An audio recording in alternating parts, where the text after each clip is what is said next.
मैं दिखाऊंगी कि जोन सी मैंने ना घर आई किचन वेस्ट ते कंपोस्ट बना रखी। तो उसका क्या मतलब कहने का मतलब ये है कि अपडेट दूंगी कि तैयार हुई या नहीं हुई, कितना टाइम हो गया इन्हों और किस तरह आप कंपोस्ट तैयार कर सका और कितनी मिट्टी ते वो भी दिखाऊंगी। पहला तो मैं ये दिखा रही आपनू कि जोन सी मैंने बनाने वास्ते रख रखी है। इसनू ना रोज़ डेली मैं थोड़ा सा डेली क्या जिस तरह आज लगा लो हफ्ता सारा हो गया होगा तो मैंने ना ये बनाई नू तो इसमें मैं हल्का फुल्का पानी घेर रही थी। अच्छा पानी क्यों घेरा आप इसमें कारण यो है कि मिट्टी का जोन से अपने इसमें छिलके छुलके पैर रखे ना तो वो गलांगे ना, जितनी जल्दी वो गलांगे उतनी जल्दी हमारी कंपोस्ट तैयार होगी। तो इस करके इनमें ना पानी घेरना भी हल्का फुल्का बहुत जरूरी है। जोन सा एक यो सामने रखा और पर बास्केट रखी। पहला तो यो दिखाऊँ मैं आपनू तीनों, तो ये तीनों मैंने शायद इकट्ठे बनाए थे। तो इनमें मैं थोड़ा सा देखूँ ये कंपोस्ट वैसे ज़्यादातर ना तैयार होगी जब तैयार हो जा, फिर ज़्यादा गिला रखने की ज़रूरत नहीं है अपन इसनू कंपोस्ट नू मिट्टी नू। तो ये जोन सी बास्केट है और ये उरा काला कट्टा रखा इसमें मैं गिला इसनू मैं मतलब गिला करती रहूँ, रोज़ ही गिला करती रहूँ। लेकिन यो सूखा और यो बन गया तो इसमें मैं पानी कम घेरूँगा, मतलब लगा लो कि कम क्या मतलब सना के बराबर घेरूँ क्योंकि यो कंपोस्ट तैयार हो गया। ज़्यादातर जब तैयार हो जाएगी तो फिर क्या करो कि इसमें पानी वगैरह ज़्यादा देने की ज़रूरत नहीं है। लेकिन जोन सा तैयार होने लग रहा है जिस तरह यो देखो इसमें मैंने गत्ते पैर के, सब्जी के छिलके पैर के, तरबूज के, सब के तिन्ना माँ जिसमें नमी मैंने बना रखी है क्योंकि जितनी जल्दी मैं गलांगे सड़ांगे उतनी जल्दी हमारी कंपोस्ट तैयार होगी। तो ये देखो ये वाली बास्केट में और ये वाले उधर रखे दो वाले, तो कुछ छिलके वगैरह ऐसे भी हुआ जिस तरह आप ऊपर रह जा या सूखे रह जा ना वो फिर गलदे भी नहीं। इसी करके आप ना इन्हों नीचा दबावा मिट्टी में, तो मिट्टी में दबा दो रोज़ डेली हल्का फुल्का सा छिड़काव कर दो तो बढ़िया कंपोस्ट सड़का जो गलका एन इनके छिलके वगैरह गलका बनागी ना उससे अच्छी कंपोस्ट कोई भी नहीं है। कुछ भी यूज़ नहीं करती मैं, कुछ भी ऐसे कीटनाशक हो या कोई खाद हो या कोई भी खाद लोग यूँ कहाँ वर्मी कंपोस्ट वो कंपोस्ट कुछ भी नहीं। मैं तो होया कदी मनु ना डंगरा का गोबर हुआ ना जो गाय वगैरह का भैंस भूंस का हुआ वो चाहे मैं पहलूँ, नहीं मैं कोई खाद नहीं पाती हूँ। बस ये देखो। अच्छा चलो मैं दिखाऊँ आपनू कि मैं ना किस तरह तैयार कर रही। वैसे तो मैंने दिखाया है आपनू लेकिन इसमें मैं दिखाऊंगी कि किस तरह मैं तैयार करके साथ के साथ ना इसमें प्लांट भी लगाऊंगी। तो ये नहीं है कि इनमें मैंने प्लांट नहीं लगा रखा तो ये इनमें प्लांट ग्रो नहीं होने के, लेकिन मैंने वैसे नहीं लगाया था।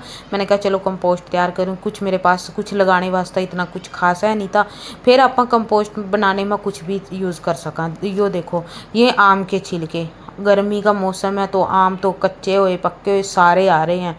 तो ये देखो गुठलियाँ मैंने काट दी और चाहे तो गुठलियाँ भाई घेर लो कोई नुकसान नहीं है वैसे गुठली का, तो मैंने तो काट ली। जो छिलका है ना इसका कोई धोने की ज़रूरत नहीं, कोई इसका वो करने की ज़रूरत नहीं है, बस इसनू इस तरह यूज़ कर लेंगे आप। और कुछ मैंने देखो किचन में तो ही ली मैं ई भी तो डेली का इतना तो निकल ही जा। यो जो सा मतलब रोटियां पैक करने वाला कागज़ हुआ और ये इसका प्याज का छिलका हो गया, मटर का छिलका हो गया, घिया का छिलका हो गया, सबसे ज़्यादा आजकल क्या इसका छिलका हुआ खीरे का जो आप सलाद सलूद में खावा खीरा वो हो गया। ककड़ी के तो खैर उतार देनी आप, खरबूजे का हो गया, तरबूज का हो गया, ये सारे छिलके छुलके जो भी हो अपने किचन में कुछ भी ना फेंको, कुछ भी ऐसा कुछ नहीं है कि ख़राब हो जाएगा। हाँ बस एक हुआ तरीका हुआ इन्हों मतलब यूज़ करने का, तो उस तरह आप यूज़ करांगे। तो मैं बताऊँ आपनू तो मैं किस तरह तैयार करूँगा। तो देखो मैंने एक खाली ग्रो बैग ले लिया तो इसनू भरांगे आप पहला तो, क्योंकि इसनू मैंने खोल लिया तो मैं अगर ये देखो मपाई मैं आपको आपका बताऊँ तो ये देखो एक और दो बुलंद की लगा लो, चलो ये देखो दो ही लगा लो आप, इतना बड़ा है और दो बुलंद भी बहुत अच्छा खासा हुआ। और ऊपर देना मैंने ये फोल्ड भी कर रखा, तो जिस तरह आप जिस उस हिसाब से अपन उस इसकी मतलब लंबाई चौड़ाई लेनी है जिस हिसाब का अपन इनमें प्लांट लगाना। तो उस हिसाब से मैंने यो तैयार कराया, थोड़ा खोल लिया। और अगर आपने वैसे छोटी वैसी सब्जी लगानी है, जिस तरह की लगा लो कि धनिया लगाना या फिर पालक लगाना, मतलब ए पुदीना पुदीना, इनकी इन्हों क्या हुआ कि ज़्यादा ना डूंगे की जरूरत नहीं होंगी। तो जोन से आप जिस हिसाब से आप जोन सा प्लांट लगावांगे उस हिसाब से आप ग्रो बैग तैयार करांगे, किचन वेस्ट ते भरांगे, या लगा लो कि तैयार हुई कंपोस्ट ते भरांगे। तो मैं तो वही दिखा रही कि मैं ना किचन वेस्ट ते ही भरूंगी इसनों। और मेरे पास गत्ता है तो मैं गत्ता पै रही हूँ, चाहे तो फिर वही है कि चाहे छिलका पै लो इसमें, या फिर कुछ भी मतलब ऐसा हो ना कि सूखी सब्जियां वगैरह के कई बार क्या हुआ कि सूखी सब्जियां ਨੂੰ सुखा मतलब जो किचन वेस्ट किचन में निकला उन्होंने सुखा लो पत्तियां ਨੂੰ। ये नहीं है कि वो सूखते नहीं है, पहला तो सुखा भी लेखनू थी मैं, जिस तरह नार नूर के हुआ थे ना वो, तो उन्होंने सुखा लें थे। और ये जोन से आम उम के छिलके हुआ इन्होंने भी सुखा लो, वो पहले नीचा। लेकिन मेरे पास तो गत्ता है, अगर ना गत्ता हो उसके ऑप्शन में बता रही कि जे ना गत्ता हो फिर सुखा लो चीज़ों, या फिर सुक्का कबाड़ा मिले जहाँ तो सुक्का पै लो। तो उसके बाद मैं थोड़ी सी इसमें पाऊँगी मिट्टी, गत्ता पाने के बाद। वैसे तो चाहे तो मैं इसमें मतलब सब्जियां वगैरह भी पहले मैंने सोचा चलो मेरे पास जो तैयार हुई कंपोस्ट पड़ी है ना 3 बैग है, तो उन्हीं की मैं यूज़ कर रही हूँ इसमें। तो ये देखो ये इस तरह मैंने इसमें पै दी, बस चाहे तो इतनी पै दो। वो हमारे पास की मिट्टी है, तो मेरे पास तो मिट्टी ये तैयार हो रही है, और उस हिसाब का मैं प्लांट लगा रही हूँ इसमें। कि बस ये है कि मतलब इसमें तैयार हो जाएगा, और फिर 2-4 महीने के बाद शायद वो ख़त्म भी हो जा, तो उसके बाद मतलब ये कंपोस्ट मनु मिल जाएगी। तो मिट्टी पाने के बाद फिर मैंने इसमें पै दी ये सब्जियां। तो सब्जियां के छिलके पै दिए, कागज़ पै दिए, चाहे फिर कापियाँ के कागज़ हो ना जो से बच्चों की नोटबुकों के, वो पै लो नोटबुकों के, या फिर गत्ते पै लो, कुछ भी। मैं कह तो रही भी कुछ भी ऐसी चीज़ पै लो, बस एक ये हुआ कि ध्यान रखना आपू भी थोड़ी छोटी छोटी चीज़ों का, कि नीचा सुक्का हो फिर गिल्ला हो और फिर सूखा हो। ये देखो मैंने सबसे पहला गत्ता पाया, फिर थोड़ी सी मिट्टी पै ली, फिर ऊपर मैंने सब्जियां के छिलके पै दिए, फिर मिट्टी पै दी।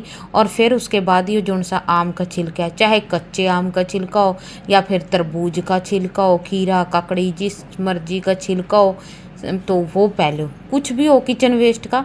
बस एक ये है कि नमक मिर्च वाली सब्जी ना यूज़ करनी चाहिए, और नहीं तो सारा कुछ पै लो इनमें। और इसके बाद मैंने इसमें पै दी ये देखो थोड़ी सी गिल्ली मिट्टी।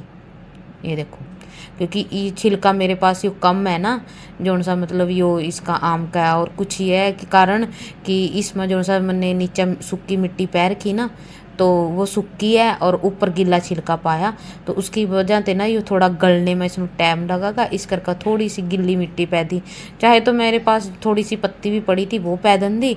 फिर उसके बाद ये देखो थोड़ा सा यो पै दिया मैंने, थोड़ी सी गिल्ली मिट्टी पाने के बाद फिर यो पै दिया, कट्ठा मैंने दोनों पाया नहीं। तो ये देखो यो पाने के बाद फिर ऊपर फिर मैं थोड़ा सा ये देखो दिखाऊं मैं आपको, तो अद्धो आध भर गया, कम से कम यो ना 1.5 बलान तो भर ही गया।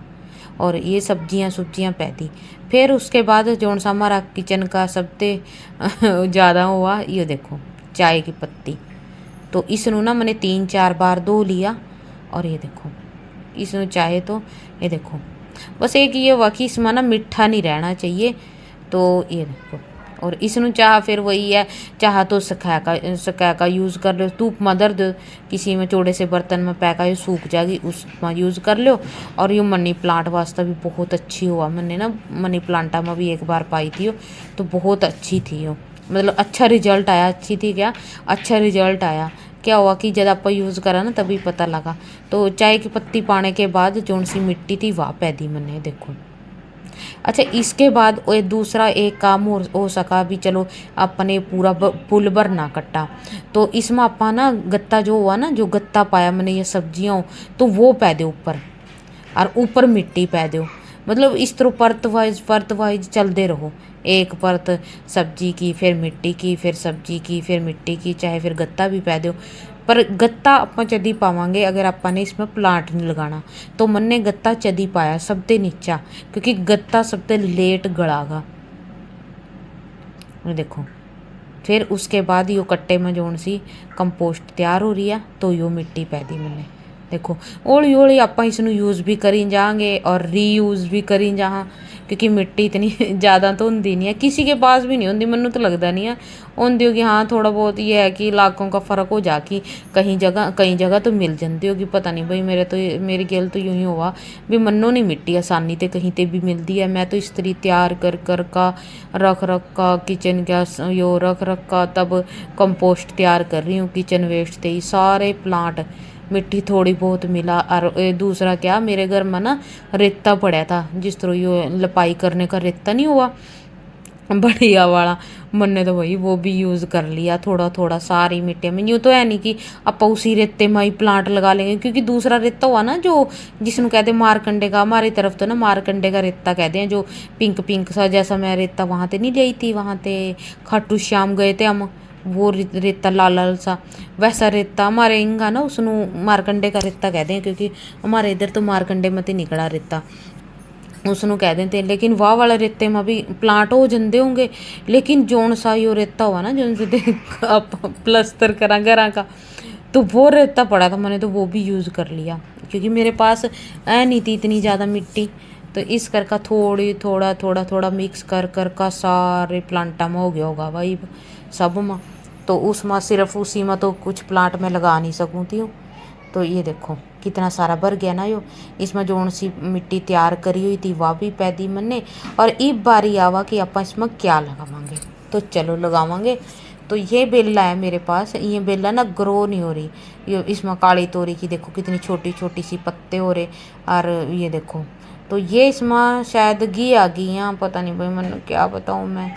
हर बार मेरे साथ ही प्रॉब्लम हुआ कि पता नहीं कैस की बेला ने तो लगा तो दी थी, क्योंकि इतने बीज लगाए थे ज़्यादा हुए नहीं है पता नहीं, तो जी सारे हो जाते फिर भी पता लग जा। हाँ तो ये देखो यो वाली बेल मैंने इसमें पाड़ ली। अच्छा बेल नू ना ईब थोड़ा सा संभाल का पाड़नी चाहिए, क्योंकि जे आपा ना इसनू इस तरह थोड़ी सी जड़ ते पाड़ लेंगे ना ये ग्रो नहीं होने की। यो इतनी सारी मिट्टी ले लो कि ऐन 2 मुट्ठियों में जो मिट्टी आ रही है ना, तो ये देखो ये थोड़ी सी लंबी हो रही है टेढ़ी हो रही है, लेकिन जो इसकी जड़ है ना वो पूरी मिट्टी में ही आई परले वाली साइड में।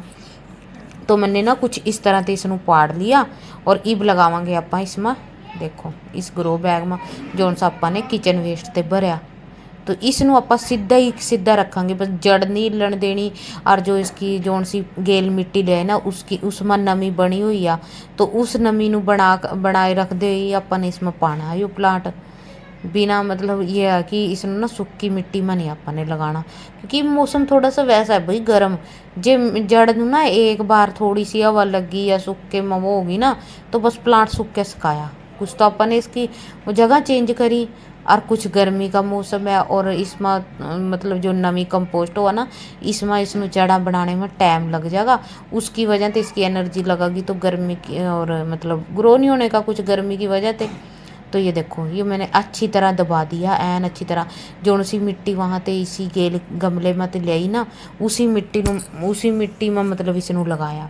ये देखो ये थोड़ी सी ना टेढ़ी हो रही, जिस तरह एन अच्छी तरह ग्रो होगी ना ये मोटी सारी, तो एन ग्रो हो रही है। तो इसमें थोड़ा सा संभाल कर रही, बस थोड़ी सी लगी ना मड़क देगी हो जाएगी इसके ऊपर से गर्दन सी, क्योंकि इन्होंने ना टूटते भी टाइम नहीं लगता। और ये ले मैं ककड़ियाँ की, ये देखो ककड़ी की 2 बेला ना कट्ठी लग रही। तो मैनू वैसे सच बताऊँ मैंने अपने ऊपर ही नहीं एतबार है भी यो जोन सी बेल लियाई हो जाएगी कि नहीं, इस करके ना इसमें मैं 2 और लगान लग रही भी जो होगी जोन सी हो जाएगी वो आगी, और जब सारी हो जाएंगी वह भी ठीक है। और जद की जोन सी प्रॉब्लम तो मैं काट रही हूँ कि उनमें 3-4 आ, क्योंकि अगर आप एक ही ग्रो बैग में 3-4 लगा रहे ना तो वो एन अच्छे से ग्रो नहीं होती। लेकिन क्या करूं भाई, मैं इस एक बेल के भरोसा तो बैठ नहीं सकती कि एक लगा कर मैंने छोड़ दी। मैं सोच रही जे योग होगी ठीक है, नहीं भाई ने ककड़ियाँ की तो हो जाएंगी, नहीं ककड़ियों की होगी वह होगी, नहीं दोनों की होगी वो मेरी किस्मत है, मतलब दोनों नहीं ग्रो होने की वो मेरी किस्मत है। ये देखो तो दोनों में यू लगा दिए मैंने, और थोड़ी सी संतुष्टि होगी मनु। और वो जिसमें मैं ये पाड़ कर ली उनमें मैंने थोड़ी थोड़ी मिट्टी पै दी। तो इसनों थोड़ी सी सपोर्ट देने की ज़रूरत है, जिस तरह की ये थोड़ी सी ना बढ़ रही है, थोड़ी सी ना नीचे नीचे ही बढ़ गई, मोटी डंडी होगी इसकी पता नहीं क्यों, और ये ना साइडा में गिरी जा रही है। तो हल्की सी सपोर्ट दे दी मैंने इसमें डंडे से की, और इन्हों अच्छी तरह दबा दूँगी। तो इन्हों भी मैंने पाड़ दियो ना उसमें, दूसरे ग्रो बैग में काट दियो। थोड़ा सा ध्यान रखा कि इनमें भी ना उसी मिट्टी में ही मतलब ले आऊँ और उसी मिट्टी में इन्होंने लगा दूँ। जो नई कंपोस्ट तैयार हो रही है ना उसमें ओली ओली ओली ओली जड़ा बनावांगी। अच्छा यही कारण था कि मैंने ना ये ग्रो बैग इतना बड़ा लिया। तो आगा अगर ना भी मतलब ने बेला बढ़ भी जाएंगी ना तो ये ऊपर वाला जो सही सब मैंने फोल्ड करके वो खोल लूँगी और नीचे ते पत्ते तोड़ती रहूँगी और ऊपर जो बेला ग्रो होती रहेंगी मतलब थोड़ी मिट्टी मुट्टी भी पै दूँगी इसमें पड़ भी जा, क्योंकि ज़रूरत पड़ा अगर बेला बुला बड़ा ना तो फिर जड़ा में ना मिट्टी पाने की भी ज़रूरत पड़ा। तो ये देखो इनमें दे दिया थोड़ा सा पानी, और पानी ना हमेशा अपन इस तरह देना, ये देखो इस तरह, या फिर किसी चीज़ का किसी कैनी कूनी का आगा कपड़े कुपड़े का वो बांध लो मोरियाँ सिकर का, या फिर जाली जूली लगा लो। या सबसे बेस्ट आइडिया है यो कि इसकी बोतल के ना ढक्कन में छोटे छोटे छेद कर